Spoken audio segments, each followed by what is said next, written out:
चर्चा ज्योतिष पर होगी, चर्चा भविष्य पर होगी, लेकिन वो न ज्योतिषाचार्य है न भविष्यवक्ता है। अगर वो भविष्यवक्ता नहीं है, ज्योतिषी नहीं है, तो उनके पास इस चीज का भी समाधान होना चाहिए कि इस दौर में व्यक्ति क्या करे कि वो सफल हो। मैंने कहा कि मैं ज्योतिषाचार्य नहीं हूँ। गवर्नमेंट ऑफ इंडिया में कोई ऐसा एग्जाम नहीं है जो आप या है तो वो मैंने नहीं किया, क्योंकि मेरी जो शिक्षा और दीक्षा रही वो एक परंपरा शिक्षा है।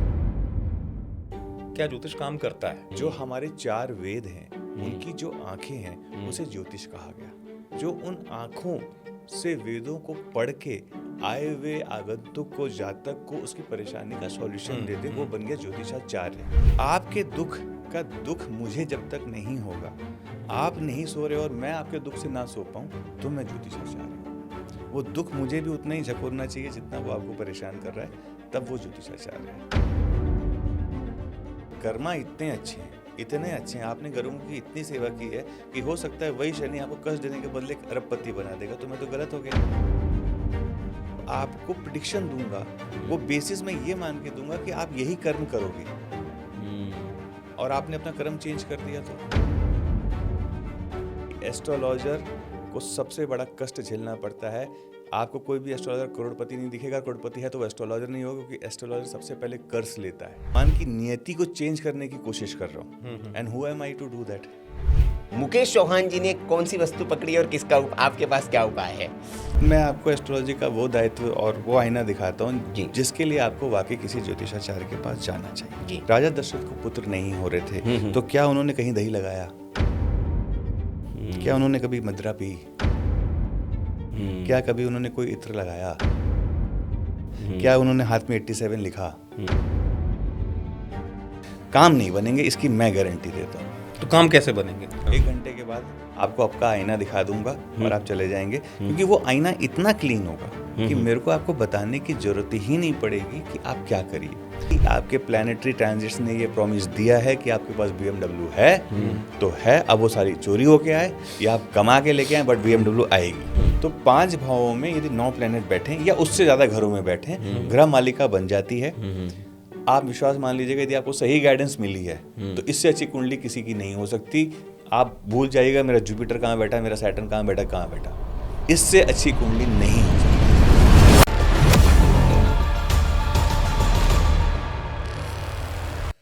नमस्कार, सत्संग विद एएस के इस पॉडकास्ट में आपका बहुत स्वागत है।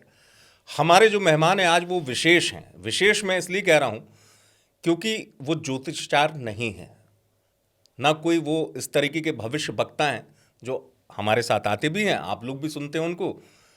वो ऐसे खास मेहमान हमने इसलिए कहा कि वो एक बहुत बड़े सरकारी अफसर हैं।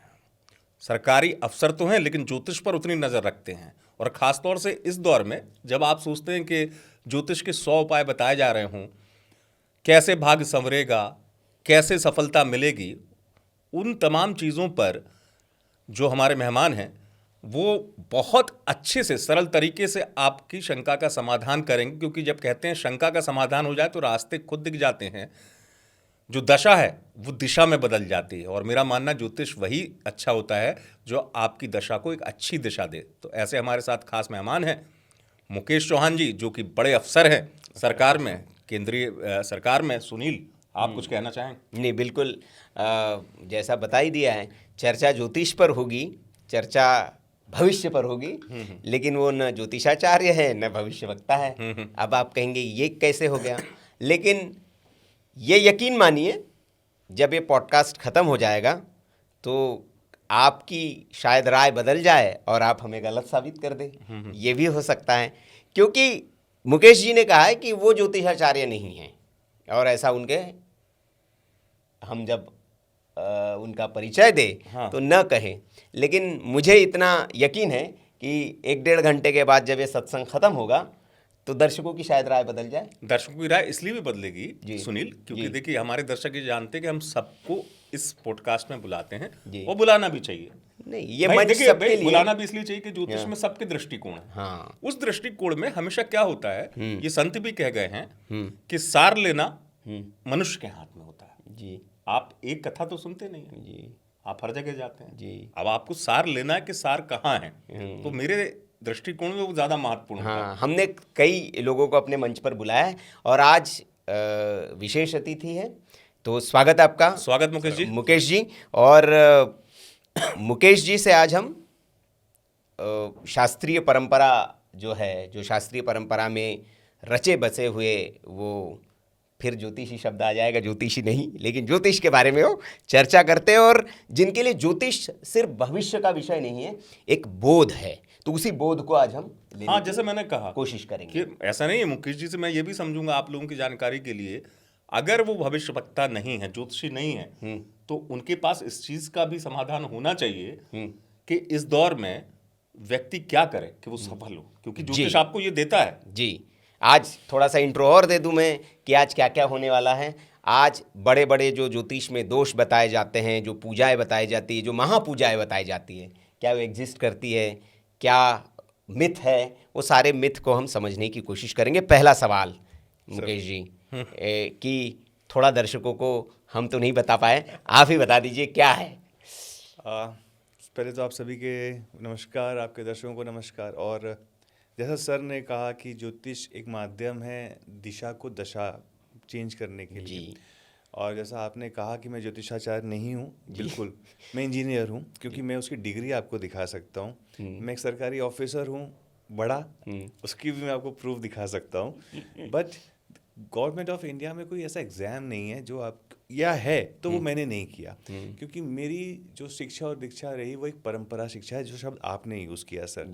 ज्योतिष में सबसे बड़ी चीज़ होती है परंपरा, कि आप किस गुरु के अनुकूल उनकी किस परंपरा को फॉलो करते हुए पढ़ रहे हैं और बढ़ रहे हैं। ज्योतिष का मतलब देखिए, ज्योतिष यदि आप एस्ट्रोलॉजी की बात करें या वर्ड ज्योतिष, संस्कृत वर्ड ज्योतिष का इंग्लिश मीनिंग आता है आई ऑफ द वेदा। जो हमारे 4 वेद हैं उनकी जो आंखें हैं उसे ज्योतिष कहा गया। ज्योतिषाचार्य वो हुआ जो उन आंखों से वेदों को पढ़ के आए हुए आगंतुक को, जातक को उसकी परेशानी का सॉल्यूशन दे दे, वो बन गया ज्योतिषाचार्य। बहुत बड़ा पद है ये तो। बहुत बड़ा पद है, इसीलिए मैंने कहा आप मेरे साथ मत यूज कीजिए, क्योंकि यूज करने में कोई दिक्कत नहीं है, लेकिन इसकी जिम्मेदारी बहुत बड़ी है जी। ये बहुत बड़ी, क्योंकि आपके पास जब एक जातक आता है, देखिए मैं ना क्लाइंट शब्द यूज़ नहीं करता, रीज़न सब लोग मैं देखता हूँ, हर पॉडकास्ट में मैं देखता हूँ मेरे वो क्लाइंट आए। सर जब क्लाइंट वर्ड यूज़ करते हैं, it is simple word business. आप जब बिजनेस करते हैं तो क्लाइंट यूज़ करते हैं कि मेरे बिजनेस का वो क्लाइंट है। मैं यदि गवर्नमेंट में हूँ तो हमारे भी क्लाइंट्स हैं, इसका मतलब मैं उनके साथ 1-on-1 बिजनेस कर रहा हूँ। बिजनेस करने का मतलब होता है, आपने मेरे को 100 रुपये दिए, मैंने आपको कुछ बोला, मेरा काम खत्म, आपका भला हो बुरा हो, I am not taken care of. ज्योतिषाचार्य वो नहीं है। आपके दुख का दुख मुझे जब तक नहीं होगा, आप नहीं सो रहे और मैं आपके दुख से ना सो पाऊँ, तो मैं ज्योतिषाचार्य हूँ। वो दुख मुझे भी उतना ही झकोरना चाहिए जितना वो आपको परेशान कर रहा है, तब वो ज्योतिषाचार्य है।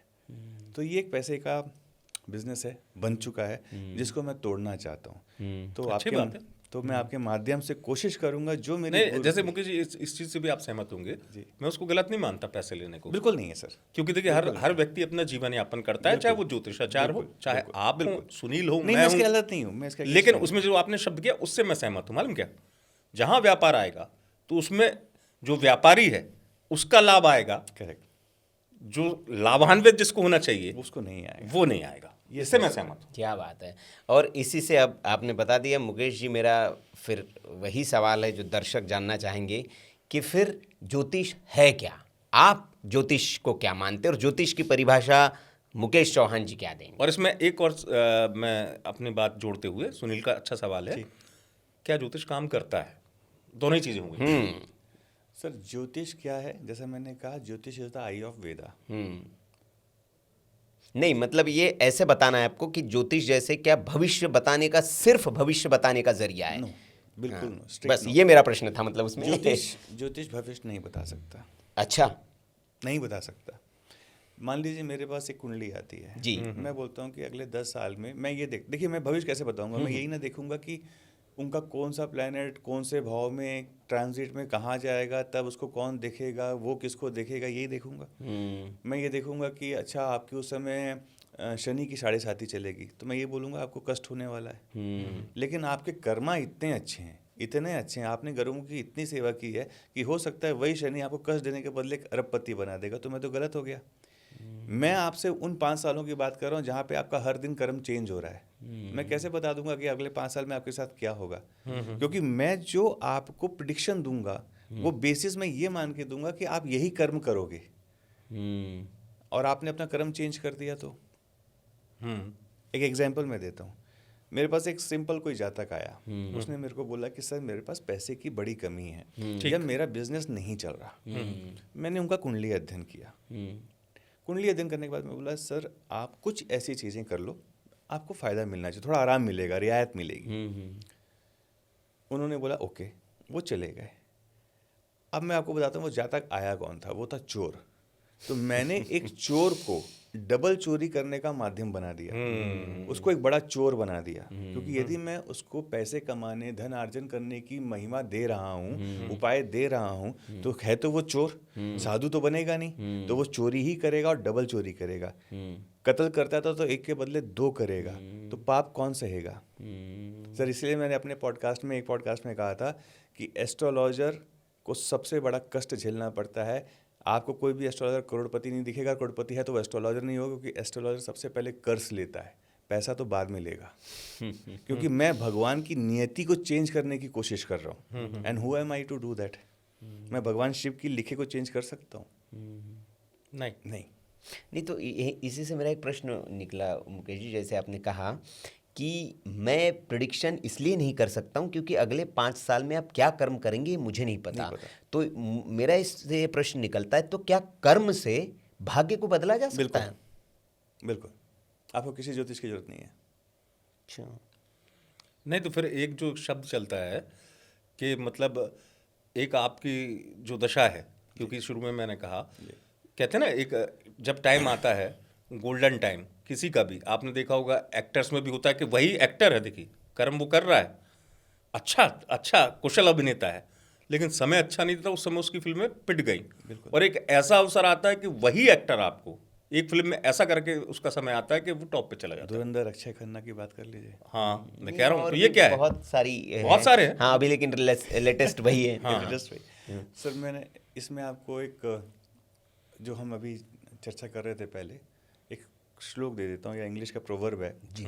अ child is born on that particular day and hour when the stars in the celestial harmony are in the harmony with his past life karma, so that they can give the result in the coming life. एक व्यक्ति का जन्म उसी समय होगा जब सितारे आसमान पे उस गणित में बैठे होंगे जिससे कि आपके प्रारब्ध को सेट किया जा सकेगा, और आपके लाइफ में आने वाले कितने दुख दर्द हैं वो सेट हो जाएंगे। ठीक है। तब आपका जन्म होगा। जब ये सारी चीज़ें सेट हैं तो मैं या कोई भी ज्योतिषाचार्य क्या कर लेगा? मैं या कोई भी ज्योतिषाचार्य ये कर सकता है कि मेरे पास यदि कोई जातक आ रहा है, या मैं अपनी ही बात बताता हूँ, मान लीजिए मैं ही किसी चीज़ के लिए बहुत ट्राई कर रहा हूँ, बहुत एफर्ट लगा रहा हूँ, बट मेरा वो काम नहीं हो रहा। उसके 2 रीज़न हो सकते हैं कि या तो वो मेरे किस्मत का पार्ट नहीं है और मैं उसमें लगा हुआ हूँ। ठीक है। दूसरा, यदि कोई मुझे ये बता दे कि भाई आप जितनी एनर्जी यहाँ लगा रहे हो उसको यहाँ शिफ्ट कर दो, इस काम को छोड़ के आप ये काम करना चालू कर दो, तो आप कर सकते हो, आपको थोड़ा और बेटर हो जाएगा। ये एक ज्योतिषाचार्य या एक बंदा आपकी कुंडली को पढ़ के, देखिए आपने मान देखिए, जो भी आज की डेट में लोगों के प्रश्न यही रहते हैं कि सबसे ज़्यादा तो पैसा, कि काम, वो जरूरत भी सर, काम नहीं चल रहा है, व्यापार उतना अच्छा नहीं चल रहा है, मेरी मेहनत बहुत है, बिटिया की शादी नहीं हो रही है, जॉब में स्टेबिलिटी नहीं है, ठीक है, या मेरा बच्चा फॉरेन जाके सेटल हो पाएगा या पढ़ पाएगा। इन्हीं के बेसिस पे इर्द गिर्द 80% कुंडलियाँ आती हैं। वीज़ा कब लगेगा, वीज़ा ये कब ज़्यादा लगेगा, प्रश्न बड़ा होता है लोगों का। अब देखिए ये प्रश्न से ना, अब यदि वो कोई बोलता है कि वीज़ा कब लगेगा, मैं बोलता हूँ ठीक है आप फॉरेन चले जाओगे, फॉरेन आप जाते हो तो उसमें जाने के लिए 2-3 प्लैनेट आपके साझेदार बनते हैं, बट राहु सबसे बड़ा काम करता है आपको फॉरेन लैंड भेजने के लिए। तो कहीं ना कहीं आप अपने राहु को एक्टिवेट कर दे रहोगे। उसके एक्टिवेशन से आपके चार्ट में यदि कोई नेगेटिव इफेक्ट नहीं आ रहा है तो आप बिल्कुल जाइए।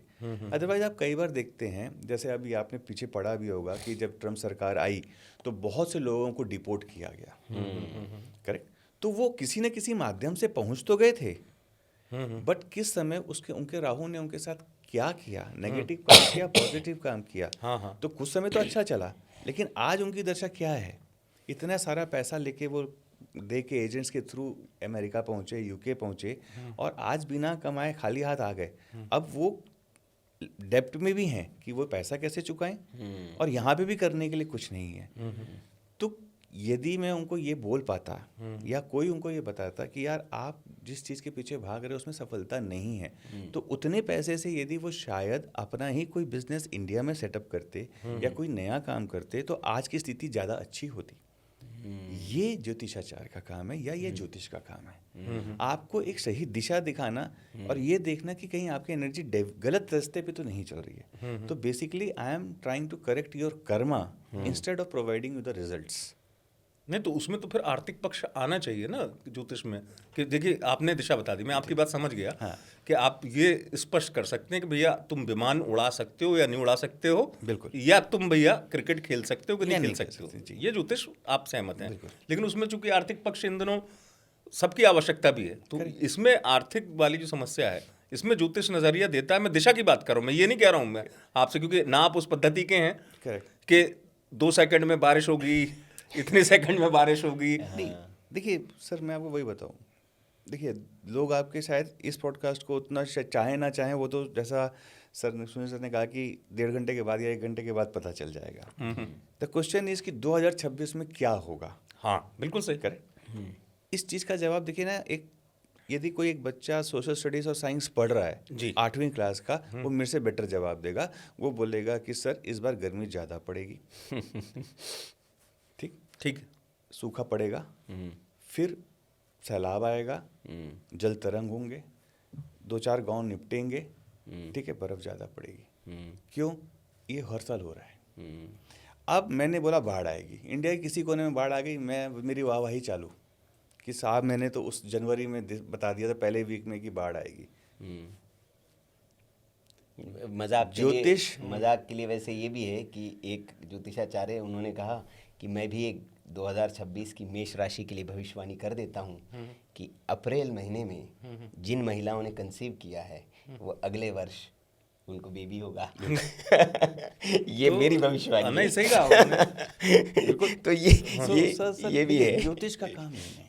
अब हम चलिए मुकेश जी अब आते हैं दर्शकों के लिए कि भाई आप क्या कर सकते हैं। चलिए आपके पास कोई जातक आता है, आप ज्योतिषाचार्य नहीं है, लेकिन मैं आपके पास आया और मैंने आपको मेरी कुंडली दिखाई, आप मुझे ऐसा क्या बताएंगे कि मैं उससे मेरे कर्मों को, जैसे आपने कहा, ठीक करके मैं मेरी जो चाह है, भाई सबका एक प्रश्न होगा, मैं आपके पास प्रश्न लेके आऊंगा कि मुझे अरबपति बनना है, ये प्रश्न लेके आएंगे इनको करोड़पति बनना है, किसी को बिजनेस का कोई ना कोई प्रश्न होगा, तो आप क्या करते, मुकेश जी क्या करेंगे? सर मैं किसी प्रश्न का जवाब नहीं देता। अच्छा, मैं ये बोलता हूँ कि आप मेरे साथ 1 घंटा बने रहिए फोन पे। अच्छा, मैं आपके हर घर से चालू करूंगा, हर राशि पे जाऊंगा, हर भाव में जाऊंगा और हर नक्षत्र में घुसूंगा। 1 घंटे के बाद आपको आपका आईना दिखा दूंगा और आप चले जाएंगे, क्योंकि वो आईना इतना क्लीन होगा कि मेरे को आपको बताने की जरूरत ही नहीं पड़ेगी कि आप क्या करिए।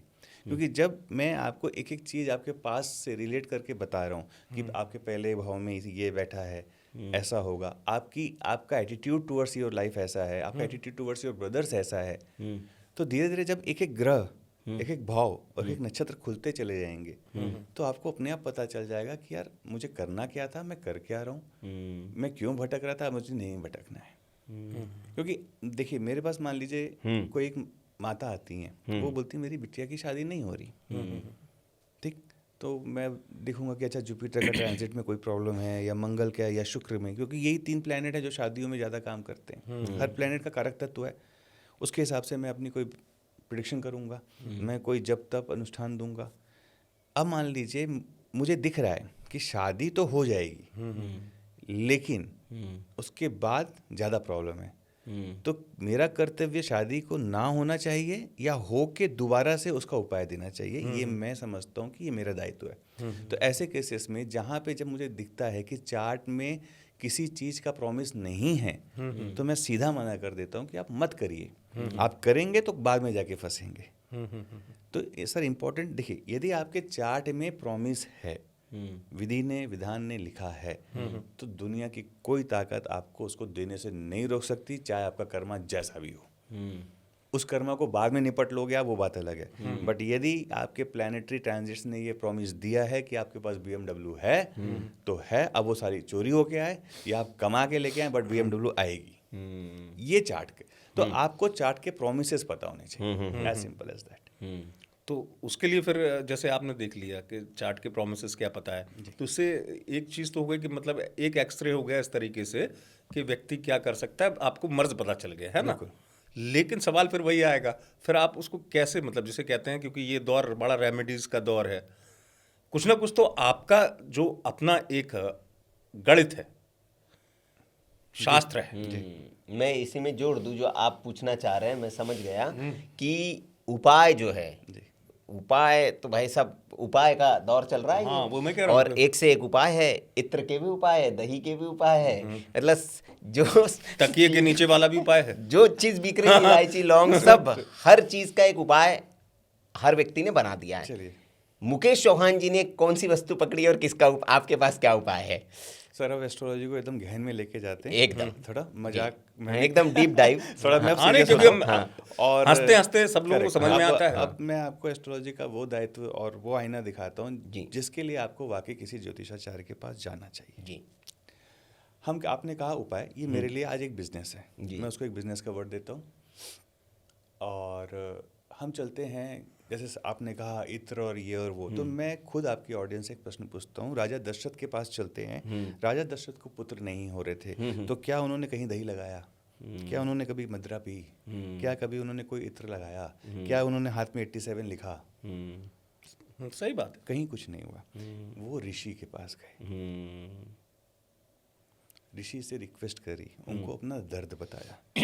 ऋषि ने उनकी कुंडली को पढ़ा और पुत्रेष्टि यज्ञ जो होता है जिसमें उन ऋषि श्रृंगी को सबसे ज़्यादा साधना प्राप्त थी, उन्होंने वो गुरु शिव की आज्ञा से उसको आरंभ किया। जब भी आप इतना बड़ा, यदि आप घर पे भी छोटी सी सत्यनारायण की कथा या रुद्राभिषेक कराते हैं, बिल्कुल, तो खीर या पंचामृत ये जरूर होता है, बाकी आप जो रखना चाहें रखें। वेदों में इसको पायसम बोलते हैं, जो आज साउथ में यूज होता है। बिल्कुल पायसम, बिल्कुल। है ना? जो दूध और खीर और इन सब से बनता है। उन्होंने वो पायसम लिया और अपने यज्ञ के बाद उन्होंने वो राजा दशरथ को दिया और बोला कि आप अपनी रानियों को ये जो है आप भगवान का प्रसाद दें। तो रानियां 3 थीं, तो उन्होंने सबसे पहले इनको दिया, माँ कौशल्या को, माँ कैकेयी को, सुमित्रा सबसे छोटी थी। तो राजा दशरथ ने दोनों माँओं को दे दिया, क्योंकि माँ कौशल्या धर्मांतरण में सबसे ज़्यादा थी, तो उन्हें बोला मेरी सबसे छोटी क्यों अभिन्न रह जाए, तो मैं उसको भी देती हूँ। तो उन्होंने अपने प्रसाद का एक हिस्सा सुमित्रा को दिया। तो 3 हिस्से हो गए दिए हुए प्रसाद के, कैकेयी माँ के पास, कौशल्या माँ के पास, सुमित्रा माँ के पास। सुमित्रा माँ का प्रसाद उनके हाथ से तुरंत गिर गया, हड़बड़ाहट में या जो भी आप मानो। और जब वो जमीन पे गिरा, इससे पहले कि वो उसको दोबारा से उठा के माफ़ी मांग के ग्रहण करती, पेड़ पे बैठी चिड़िया वहाँ से उसको उठा के लेके चली। एक तो ये हो गया।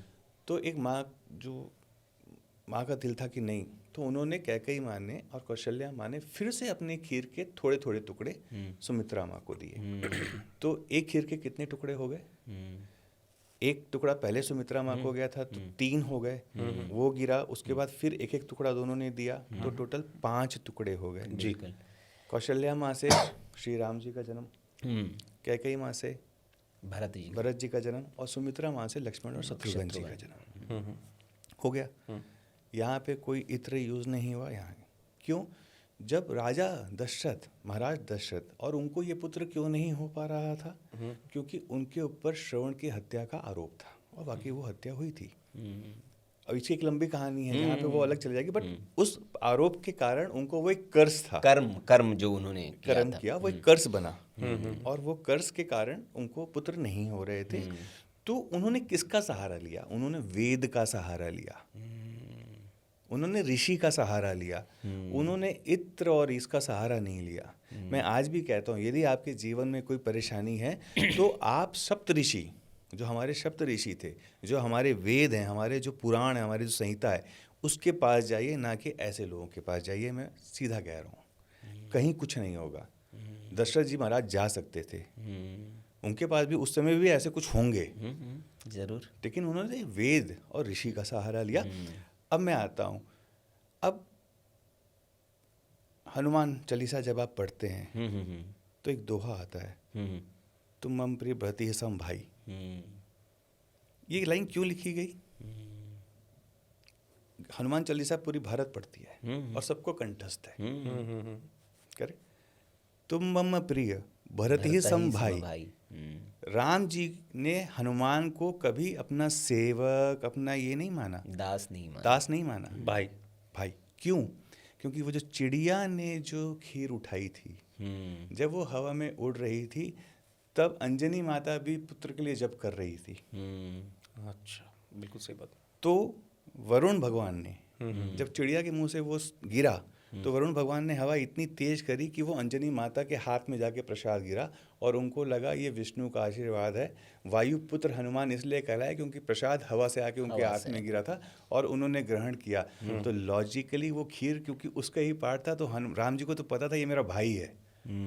प्रभु तो सब जानते, वो पूरी कहानी लंका गए, वो हुए, वो बात अलग है, लेकिन देव वंश से हनुमान जी को पता था कि ये मेरा भाई है। इसीलिए उन्होंने हनुमान चालीसा में लिखा, व्रत तुम ही बसम भाई। तो सर ये है एस्ट्रोलॉजी, कि आपको वेदों को देखना पड़ेगा, आपको ऋषियों का सहारा लेना पड़ेगा, आपको ज्ञानियों का सहारा लेना पड़ेगा अपने जीवन की प्रॉब्लम्स को ख़त्म करने के लिए। इन बाकी चीज़ें से कुछ नहीं होगा। यूट्यूब में कमेंट्स करना, व्यूज़ लेना, ऑल गुड है, काम नहीं बनेंगे, इसकी मैं गारंटी देता हूँ। तो काम कैसे बनेंगे? काम सर आप अपनी क्योंकि आपने अच्छी बात करी, क्योंकि उस दौर में वशिष्ठ जी थे, करेक्ट, दशरथ जी के पास, है ना? जी बिल्कुल। विश्वामित्र थे, बिल्कुल, राम के पथ पर आगे चलने वाले। इस दौर में गुरु की पहचान कर पाना या गुरु मिल पाना, गुरु हैं, हमारा देश संतों का देश है। बिल्कुल।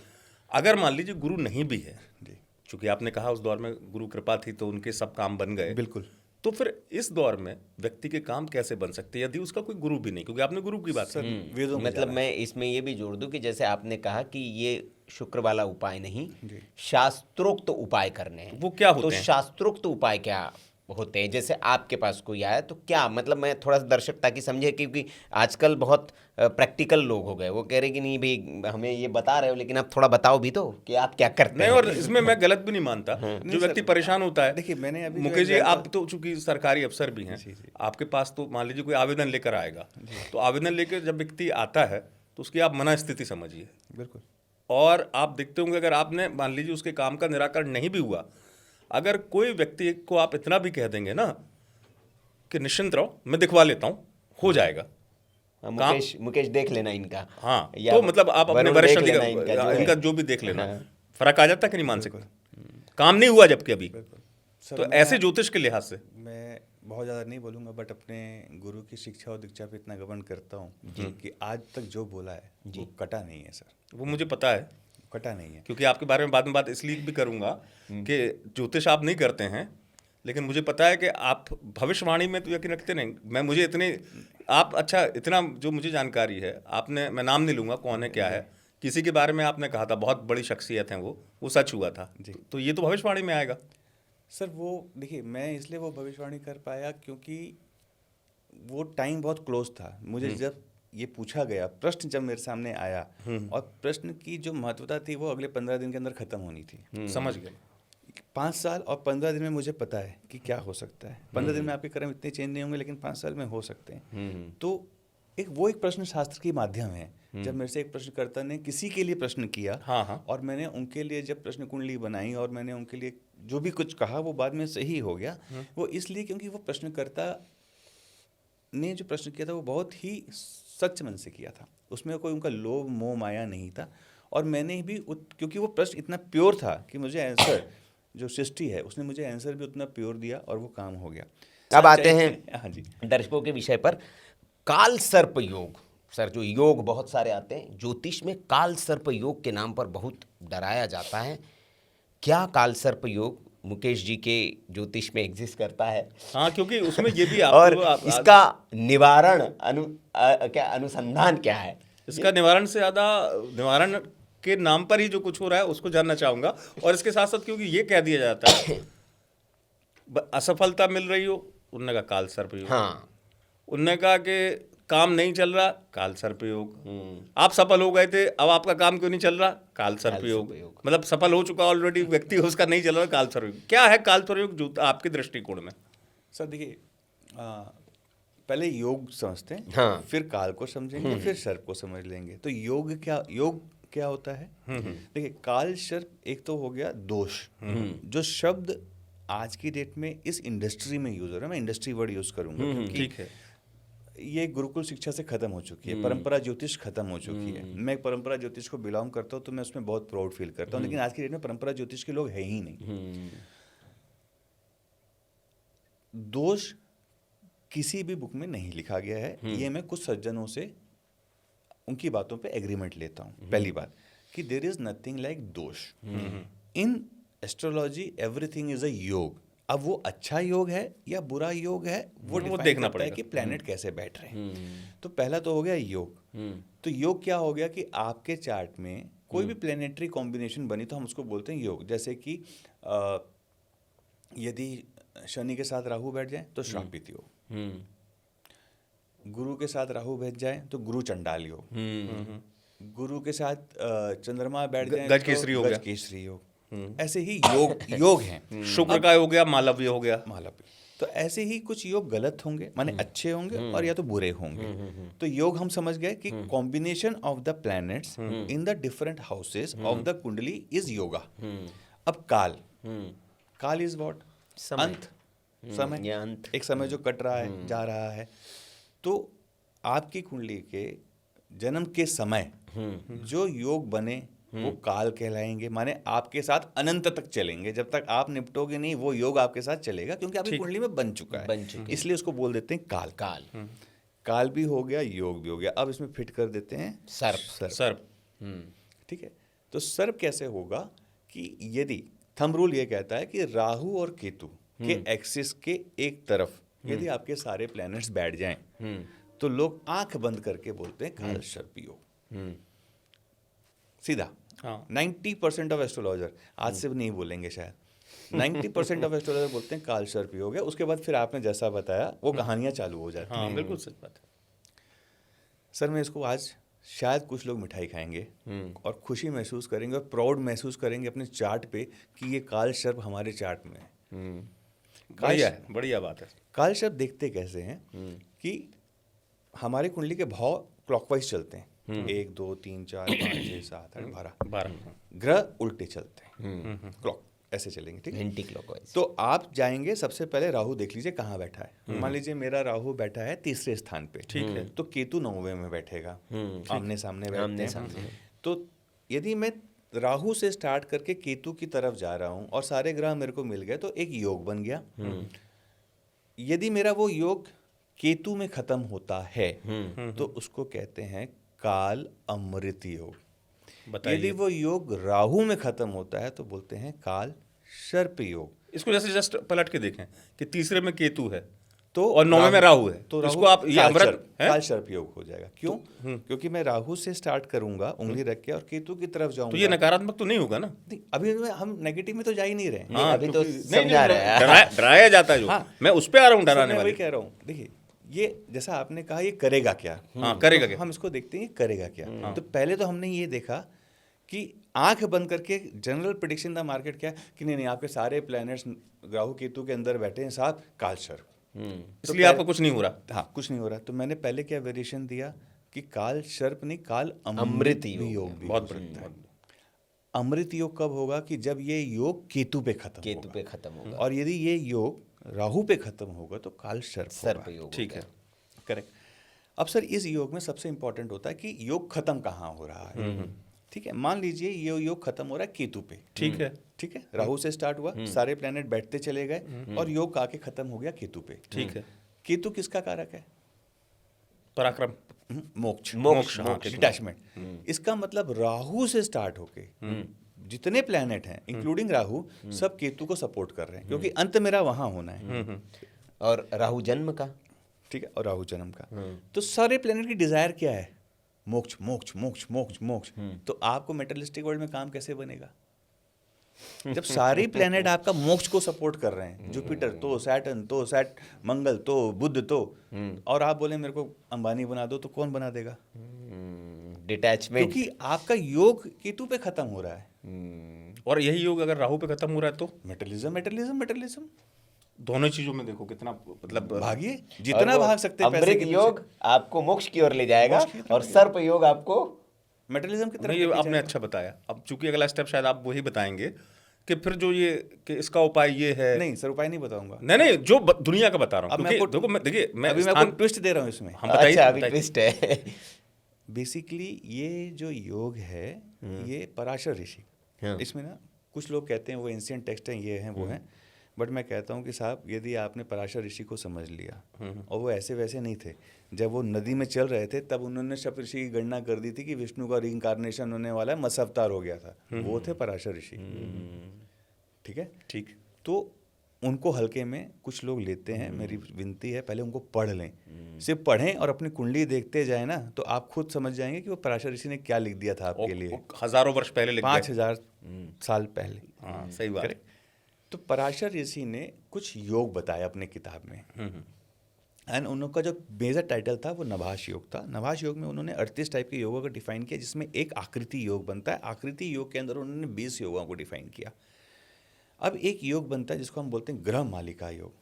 ग्रह मालिका, ग्रह मालिका, मालिका मीन्स माला। माला। हाँ, ठीक है। माला में जैसे रुद्राक्ष की हो, किसी की मालाओं में क्या होता है, बीड्स होते हैं एक के बाद एक के बाद एक, वैसे ग्रहों की माला। तो जब आपके कुंडली में ग्रहों की माला बन जाए तो वो आपने बना लिया ग्रह मालिका योग। अब ग्रह की माला कैसे बनेगी? जब सारे प्लेनेट एक एक करके एक एक घर में बैठते चले जाएंगे। मान लीजिए मैंने लग्न को पकड़ा, लग्न में मैंने अपने एक प्लेनेट रख दिया, तो लग्न में बैठा, वृषभ में बैठा, मिथुन में बैठा, कैंसर में बैठा, तो 1 2 3 4 5 6 हर 7 घर में तो एक- कितने बैठ सकते हैं? 9। 9। यदि मैं नोट को लेके चलूं तो 9, और यदि सिर्फ ग्रहों को लेके चलूं तो 7। ठीक है। तो एक एक प्लेनेट भी एक एक ग्रह में बैठा तो 7 में बैठेगा, नोट्स को लिया तो 9 में बैठेगा। यदि आपकी कुंडली में ऐसा एक योग बन रहा है कि किसी भी लग्न को छोड़ दीजिए, किसी भी घर से स्टार्ट होके किसी भी घर पे सारे प्लेनेट ऑक्यूपाइड है, तो ये एक माला बन गई ग्रहों की।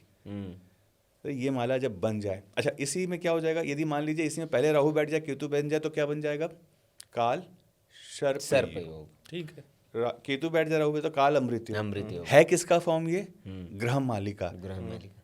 सर पराशर ऋषि कहते हैं कि इससे बड़ा सुंदर करोड़पति अरबपति जो बनने वाला योग है वो ग्रह मालिका योग है, क्योंकि सारे प्लेनेट एक साथ बैठ के काम कर रहे हैं, कोई आपसे अलग नहीं है। हाँ सर, काल थोड़ा सा क्षमा सहित, जी। चूंकि आपने बड़ा अच्छा बता दिया और दर्शकों को बड़ी क्लियरिटी, स्पष्टता आई होगी।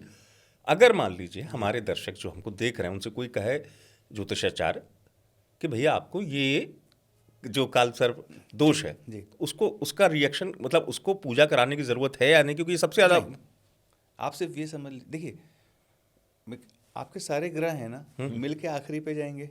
देखिए रिले रेस चल रही है, एक ग्रह दूसरे को बैटन दे रहा है, दूसरा ग्रह तीसरे नहीं, को आपने बड़ा बैटन अच्छा दे बताया, रहा माला है। और आप एक रेस को खत्म करेंगे, है ना। तो रेस कहाँ खत्म होगी? हमेशा फिनिश लाइन पे। तो जो सबसे आखिरी वाला धावक है, मोस्टली रिले रेस में जिम्मेदारी उसकी बहुत बढ़ जाती है, ठीक है, बिल्कुल बिकॉज सत्य। उसको एडजस्टमेंट करना पड़ता है। तो यदि आपके ग्रह मालिका में केतु जैसा ग्रह आखिरी में आ रहा है, तो आप ये मान के चलिए कि सारे ग्रह आपको मोक्ष के लिए प्रेरित कर रहे हैं। करेंगे। आप उस दिशा में बढ़ेंगे। उस दिशा में इसको ऐसे समझो आसान भाषा में कि वो व्यक्ति सन्यासी बनेगा, बिल्कुल बहुत बड़ा। है ना। और अगर राहु वहां हो गया तो आप मेटरलिज्म के पीछे भागिए, Dzire he desire, Dzire he desire. अब वो डिजायर्स में कितनी डिजायर पूरी होगी, ये बताएगी कि चेन में कौन जो कहाँ ग्रह कैसे बैठे हैं। कौन कहाँ है। कौन सा ग्रह सिंगल से नहीं होगा, क्योंकि आपने बड़ी अच्छी बात कही मुकेश जी। आप भी क्योंकि बड़ा देखते हैं, और मुकेश जी इस मामले में अवेयर भी रहते हैं, जो इस दौर में रील चलती है। क्योंकि आपने भी देखा होगा, राहु बनाएगा करोड़पति। चलिए मैं मानता हूँ राहु वो है जो आपको आकस्मिक लाभ भी देता है, राहु आपको ऊंचाई पे भी ले जा सकता है, नीले रंग के प्रयोग करें, वॉशरूम को ऐसे साफ करें। तो राहु वाकई में, चूंकि इसका संबंध हम लोग राहु केतु पे डिस्कस कर रहे थे, आपके दृष्टिकोण में क्या राहु करोड़पति बनाता है? और यदि बनाता है तो हमारे दर्शकों के लिए अगर राहु ही बताया जा रहा है तो उसका भ्रम कैसे दूर होगा? हाँ, मैं इसमें और थोड़ा सा एक जोड़ दूं, मेरा भी कुछ भ्रम है, उस भ्रम को मैं ऐड ऑन करते हुए, ताकि मिथ बस्टर आज कुछ मिथ भी दूर हो जाए लोगों के। जैसे राहु को ठीक कहते हैं कि भैया प्लैनेट्स को ठीक करने के उपाय भी बताए जाते हैं, कि वॉशरूम खुद क्लीन करिए आप अपना, और झाड़ू लगाइए, ये करिए वो करिए, इस तरह के उपाय आप कर लीजिए, राहु आपका बहुत अच्छा हो जाएगा। ऐसे हो सकता है? सर देखिए, बाथरूम का उपाय जो आपने कहा, ये थोड़ा सच भी है, अच्छा।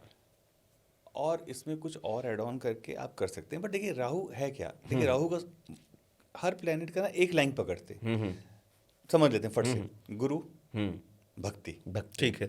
शैटन कष्ट, सिंपल। मंगल गुस्सा, पराक्रम, शुक्र पराक्रम, शुक्र लेविस, मेटेरियलिज्म, लग्जरी, चंद्र कला, बुध इंटेलेक्ट, चंद्र इमोशन, राहु डिजायर, केतु मोक्ष। आप यदि अपने राहु को कंट्रोल करना चाह रहे हैं या उसका उपाय कर रहे हैं, तो आप सिर्फ अपनी डिजायर्स को कम या ज्यादा कर रहे हैं। और उन डिजायर्स पे काम तो दूसरे प्लेनेट करवाएंगे। संपत्ति मंगल दिलवाएगा। ठीक है। तो आपको ही बोलता है कि राहु मेरे को रातों रात करोड़पति बना देगा, नहीं, राहु आपकी करोड़पति बनने की रातों रात डिजायर बढ़ा देगा, इच्छा जागृत इच्छा करेगा। जागृत कर देगा। और जब वो इच्छा पूरी नहीं होगी तो आप गलत काम पे भागेंगे, जिसके लिए राहु को महारत हासिल है। राहु करवाता है ये पहले डिजायर बढ़ाता है, भ्रम होता है, आपको लगता है यार मेरे को पाना है, मैं पा सकता हूँ, उसके बाद आप सारे हथकंडे अपनाते हो। राहु का ये काम है, क्योंकि कलयुग का राजा आप राहु को कह रहे हो ना, उसका काम ही है डिजायर्स को जिंदा रखना। आपने जन्म भी डिजायर्स के लिए ही लिया, और डिजायर्स पे ही आपका जन्म खत्म भी हो जाएगा।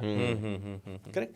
तो राहु का कोई भी रेमेडी से आप रातों रात करोड़पति बनेंगे, this is wrong. Rahu can only manage your desires, rest of the planet will make sure कि आपकी वो डिजायर्स को पूरा होना है या नहीं होना है। करोड़पति तो मैं भी बनना चाहता हूँ। जुपिटर मेरा 8वें में बैठा, सैटर्न मेरा 9th में बैठा, वो बोलता है तुम धर्म का काम करो, मैं कहाँ से अब बन जाऊँ अरबपति। जब मेरे गुरु ने मेरे को पहले दिन समझा दिया कि बेटा यही है तेरी जिंदगी, accepted and happy, because I have accepted my chart. मैं भाग नहीं रहा हूँ किसी चीज के पीछे। कष्ट ज्यादा होगा। ज्योतिषाचार्य का काम है, आप सामने वाले को बस आईना दिखा दो, बस ये है, इससे ज्यादा कुछ नहीं होगा। वो अपने आप आपको प्रणाम करके वापस चला जाएगा कि यार ठीक है। क्योंकि बदला जा नहीं सकता है। तो मुझे कर्म से भी नहीं बदला जा सकता। आपने तो कहा कर्म से बदला जा कर्म सकता से बदलेंगे सर, क्या बदलेंगे आप? कर्म से ऐसे बदलेंगे कि मान लीजिए आप मेरे को लगता है कि आप अभी एक व्यक्ति हैं जो मान लीजिए आईटी का काम कर रहे हैं, बट मुझे लगता है यार आप थोड़ा सा मैनेजमेंट रिलेटेड काम करते तो आपकी तरक्की ज़्यादा थी। तो वो सर्जन कहेंगे सर 40 का आ गया हूँ, इतने सालों से इसी इंडस्ट्री में हूँ। सही बात है। तो अब अचानक से मैनेजमेंट की तरफ जाना या कुछ करना तो मुश्किल है। तो मैं बोलूँगा यार आप इसी में कुछ ऐसा कीजिए कि आपकी टीम बन जाए। आप आज किसी बॉस को बोलो कि मेरे को 5-6 लोगों को मैनेज करने की परमिशन दे दे। या आईटी में भी मैनेजमेंट का, जैसे आईटी में भी बहुत सारे वर्टिकल होते हैं जहाँ पे आप कोई प्रोक्योरमेंट करते हैं, ये करते हैं, वो करते हैं, वहाँ पे भी मैनेजमेंट आ जाता है। तो आप अपनी कुर्सी को इधर से उधर ले जाइए, कुछ इस तरीके से कर दीजिए कि जो कुंडली आपकी कह रही है वो आपके जीवन में आ जाए, मैनेजमेंट का एक शब्द आपके जीवन में आ जाए, तो वो सितारा आपको सपोर्ट करना चालू कर देगा। मैं अपने एक्सपीरियंस में ये पाया है कि 90% of the time we are wrongly placed, and because of that wrongly placed we are in troubles. ठीक। तो कोशिश टाइम के अनुसार ये रहती है कि यदि कोई बंदा बहुत अर्ली है, बहुत जल्दी आ रहा है और मैं उसको सही गाइडेंस दे सकता हूँ, तो मैं बोलता हूँ भाई दोबारा पढ़ ले। नहीं पढ़ सकता पार्ट टाइम MBA कर ले। तो कुछ लोग ऐसे होते हैं, भले उनके पास MBBS की डिग्री नहीं है, बट यदि आप दवाइयों की सॉल्ट की नॉलेज पूछ लें, ठीक है, उनसे तो रमखा कोई नहीं होता।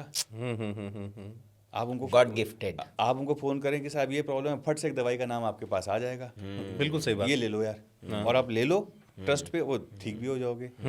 ऐसे लोगों का छठा भाव देखिएगा, बड़ा कमाल का होता है। वो भले मेडिकल पे नहीं आ पाए, बट वो कुछ काम तो ऐसा कर रहे हैं जहाँ पे वो मेडिकल एसोसिएटेड है। सही बात है। ये कुंडली करवाती है।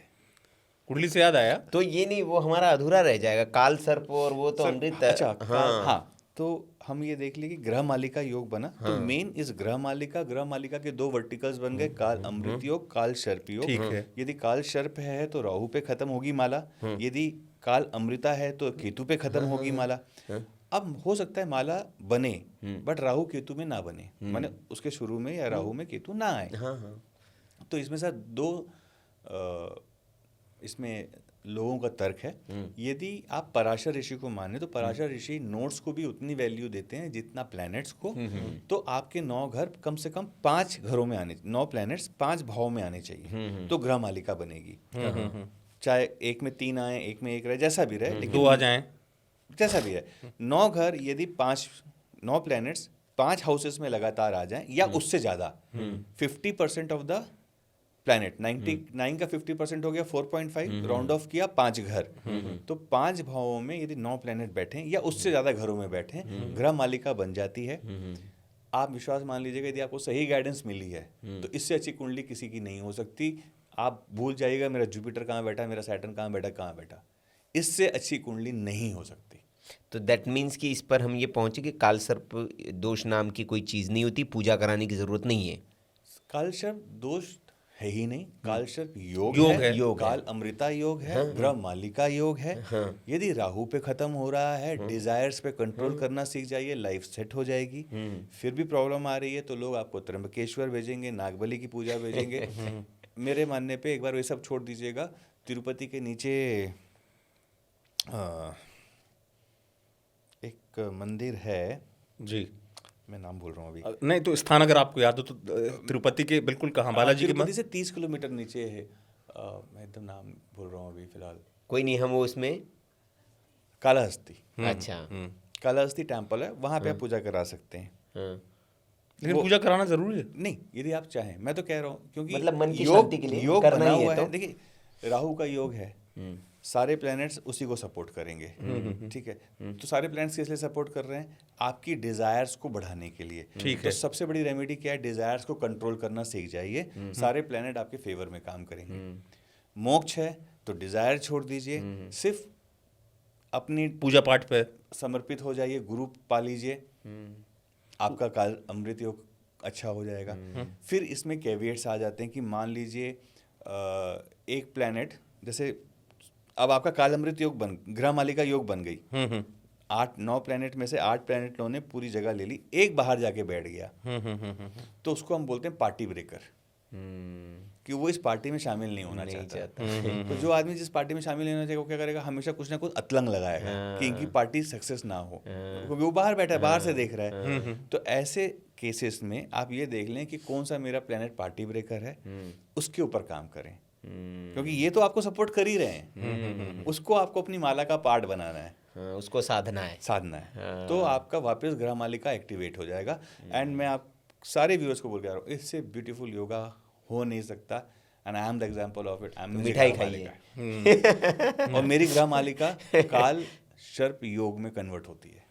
क्या बात है। नहीं, बहुत बढ़िया, बहुत तो बढ़िया। मिठाई खाने वाली, आपने कहा कि मिठाई खाएंगे भाई, नहीं, तो क्योंकि भय खत्म होना चाहिए ज्योतिष का मेरे और दृष्टिकोण में। मैंने इसलिए भी बताया कि चाहें तो पराशर ऋषि की बुक में जाएं, नभास योग के अंतर्गत आकृति योग में सब लिखा है। बहुत संक्षेप में एक बार मेरा तो सवाल संक्षेप में ये है सर, एक बहुत बड़ा सवाल पूछा जाता है, आपसे भी लोग पूछते होंगे, आप सरकारी अफसर हैं सर, कौन सा योग है आपकी कुंडली में? क्योंकि ये अक्सर पूछा जाता है। सरकारी अफसर नौकरी बनने कैसे के लिए लगेगी? कौन सा योग चाहिए, ये मतलब इनका प्रश्न है। हाँ, क्योंकि आपसे भी लोग पूछते होंगे। सर मैं डायरेक्टली नहीं बना, पहले प्राइवेट में ही था, अध्यापक था, अध्यापक से इधर पहुंच गया, ये एक अपनी कहानी है। और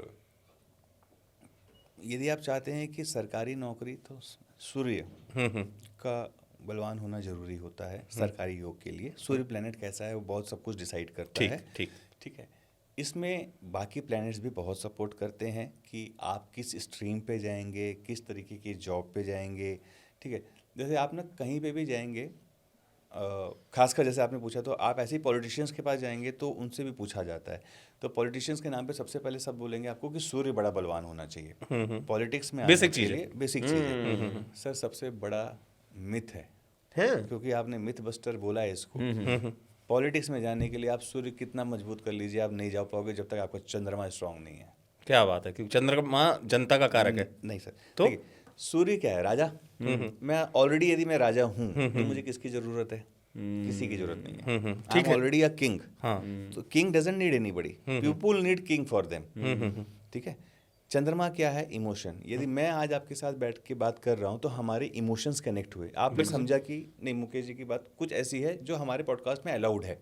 मुझे लगा कि मुझे सत्संग विद एएस टीम के साथ जाना चाहिए, बिकॉज इनके साथ मेरी वाइब्स मिलती हैं। हाँ, सही बात है। करेक्ट, सही बात है। तो मैं आपसे जुड़ा, आपके थ्रू मैं 2 और लोगों को जानूंगा, मैं यहाँ की टीम को जानूंगा, मैं यहाँ के बॉयज़ को जानूंगा। जहाँ जहाँ मेरी वाइब्स जमती चली जाएंगी मैं जुड़ते चले जाऊंगा। और जोड़ कौन रहा है मेरे को? इमोशंस। कुछ के साथ आपकी बड़ी अच्छी दोस्ती हो बट मैं शायद अच्छा ना बना पाऊँ। सही बात है। इमोशंस आपके मैच कर रहे हैं। तो चंद्रमा जो होता है ना, वो लोगों को जोड़ता है, वो कस्बा बनाता है, गांव बनाता है, शहर बनाता है, देश बनाता है, यूनिवर्स बनाता है, लोगों को जोड़ जोड़ के। तो यदि पॉलिटिक्स में जाना है तो आपको वो लोग जोड़ने आने चाहिए, और पॉलिटिक्स में सक्सेसफुल होना है तो आपका चंद्रमा स्ट्रांग होना चाहिए कि ना कि सूर्य स्ट्रांग होना चाहिए। ठीक, लीजिए भाई साहब, ये तो एकदम नई कहानी है। नई चीज़ बताई, इसलिए हमने कहा था कि मुकेश जी थोड़ा सा अलग है, विशेष है। अच्छा मुकेश जी, एक और मिथ बस्ट कर दीजिए या इस पर कुछ अपनी दृष्टि डाल दीजिए।